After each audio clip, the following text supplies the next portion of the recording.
US President Trump has issued a fresh threat to Iran: accept a deal quickly or US will destroy Kharg Island and its power and water plants. Now, the threat comes as conflicting reports emerged over Trump's potential plans for Iran. There are talks of diplomacy and there are also attacks taking place in Isfahan. Coming back to the report, the Wall Street Journal, citing administration officials, reported that Trump has told his aides that he is in fact willing to end the military campaign against Iran, even if the Strait of Hormuz remains largely closed. The report says that Trump may launch a complex operation to reopen it later. However, another report, and this time from the Washington Post, says that Pentagon is preparing for weeks of ground operations in Iran. The plans yet to be okayed by Trump could involve raids by special operations and conventional infantry troops. Meanwhile, an Iranian parliamentary committee voted to impose tolls on vessels through the Strait of Hormuz, the passageway through which 1/5 of the global oil passes. State television said Iran would forbid vessels related to US and Israel.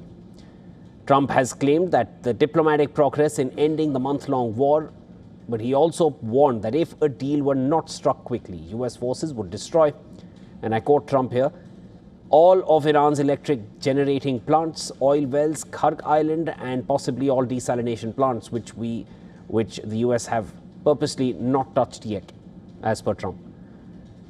The US president has been claiming that the United States is speaking to a more reasonable regime in Tehran now and has sent a 15-point proposal to end the war. Iran says that US president is lying about these negotiations while readying a ground invasion. It says there has been no negotiations with US in these 31 days of war. Tehran says that it has received a negotiation request, adding that most American demands are unrealistic and excessive. The materials that have been conveyed to us under various titles, such as the 15-point plan, mainly include very excessive, unrealistic, and unreasonable demands. The meeting that Pakistan held with its neighboring countries is a framework that they established themselves. We did not participate in this framework. Iranian Parliament Speaker Ghalibaf, the man named by Trump as the one Trump is talking to, has also hit back at the US president. He claimed that the US is promoting its desires as news while threatening Iran at the same time. He warned it would be a big mistake. But US claims that Iran's reactions are more about posturing than defiance.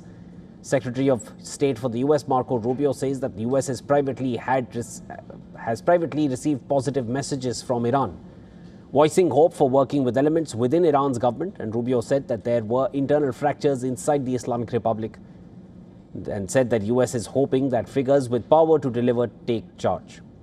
The White House has repeated that the war against Iran should be over within another 2 weeks. I think we should all be very proud of our armed forces for what they have done over the past 30 days. The mission will continue until the objectives are achieved, and that 4 to 6 week timeline does remain right now. I don't have any updates for you on that. Israeli Prime Minister Netanyahu, Trump's partner in attacking Iran, said more than half of his military aims have been achieved, but he also refused to put a timeline on the operation that has ignited a regional war and sent global oil prices soaring.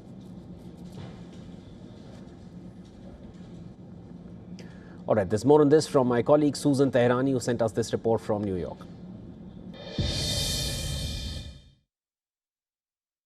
President Trump and White House Press Secretary Caroline Leavitt both say the talks with Iran are still progressing behind the scenes, but any commitment from Tehran would have to be verified, and both warned that there would be consequences if Iran fails to follow through.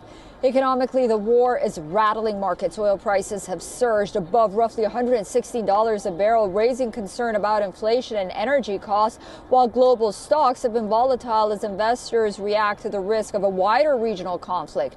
For now, the U.S. appears to be balancing continued military pressure with a push for a negotiated end to the fighting as the number of U.S. troops in the region continues to increase.